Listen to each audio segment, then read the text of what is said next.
কিছুদিন আগে যে মানুষটাকে ভালোবেসে বিয়ে করেছি, আজকে তারই ছোট ভাই আমার হাজবেন্ড। কিন্তু কিছু করার ছিল না, আমার কিছু বলার ছিল না।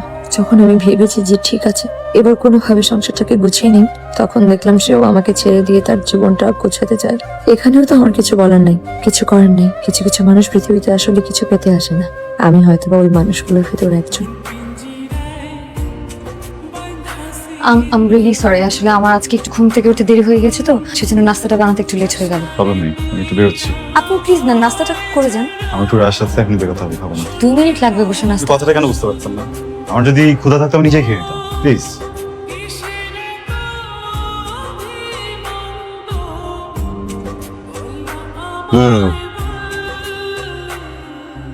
সরি, বুঝি নাই এটা নাস্তা ছিল। কিন্তু আমার না ওই পোলাও, গরুর মাংস এগুলো পছন্দ না। পৃথিবীতে একটা খাবারই খুবই পছন্দ, সেটা হচ্ছে চা পরোটা। আপনি কিভাবে জানেন? আপনার ভাই আমাকে সবসময় বলতো আপনার চা পরোটা খুব পছন্দ। আপনি যখন দেশের বাইরে চলে যান, আপনার ভাই আপনাকে খুব মিস করতো, আর মাঝে মাঝে আমাকে বলতো চা পরোটা বানিয়ে দেওয়ার কথা। জয়ী, আপনার জন্য সবকিছু অনেক কঠিন হয়ে যাচ্ছে, তাই না? কেন? আমাকে দেখলে ওর কথা মনে পড়ে। তুমি আর ওই মেয়েটা একই সাথে থাকো? কোন মেয়েটা? তোমার এক্স ভাবি, প্রেজেন্ট ওয়াইফ? না, একসাথে থাকি না। মিথ্যা বলবা না, একদম মিথ্যা বলবা না। একসাথে থাকি না, এক রুমে থাকি। একসাথে থাকা আর এক রুমে থাকার মধ্যে পার্থক্য কি আয়ান? ডোন্ট টেল মি যে তোমরা এক বিছানায় থাকো। এক বিছানায় থাকি না।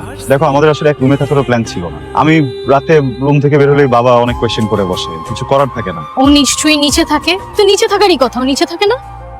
আচ্ছা, আমি বুঝতেছি না ও চলে যাচ্ছে না কেন বাপের বাড়িতে? তুমি কয়েকদিনের জন্য আসছো বাংলাদেশে, তুমি তো চলে যাবা। কয়েকদিন ও বাপের বাড়িতে থাক। মেয়েটা এরকম স্টুপিড কেন? আমি বুঝলাম না, ওর চরিত্রে সমস্যা আছে। না হলে ও ওর হাজবেন্ড মারা যাওয়ার পর হাজবেন্ডের ভাইকে বিয়ে করতে পারে না। প্লিজ এইভাবে কথা বলো না। আমরা মজায় মজায় বিয়েটা করিনি। সিচুয়েশনটা বোঝো। আমার টুইন ব্রাদার মারা গেছে, ফ্যামিলি সিচুয়েশন বুঝতেছো তুমি? আমার বাবা তো খুব শখ করে বিয়েটা দেয়নি। আমি আমার বাবাকে না করতে পারি, উনি কিভাবে আমার বাবাকে না করতে বলো? তুমি আমার ফ্যামিলি মেম্বারকে নিয়ে বাজে কথা বলতেছো। খুব গায়ে লেগে যাচ্ছে না? কয়েকদিনের মধ্যেই তোমার মনে জায়গা করে নিছে। তুমি আমার সিচুয়েশনটা বোঝো। একটা রিলেশনশিপে যতটুকু অনেস্টি দরকার আমি ঠিক ততটুকু অনেস্ট আছি। আমি বুঝতেছি তোমার সিচুয়েশনটা, আমার সিচুয়েশনটা একটু বোঝার চেষ্টা করো। আমি তো ইচ্ছা করে বিয়েটা করি নাই। আমি কি তোমার কাছে মিথ্যা বলছি? অন্য কেউ কি তোমাকে সেটা বলছে? আমি তো সেটা লুকাইতে পারতাম। কয়দিন পর আবার চলে যাবো বাইরে। আমি এই কয়দিন তোমার কাছে সবকিছু লুকিয়ে তোমার সাথে এইভাবে দেখা করে ঘুরে ফিরে চলে যেতে পারতাম না? আই এম সরি, দোষটা আমার। ঠিক আছে, আমিও সরি। সরি।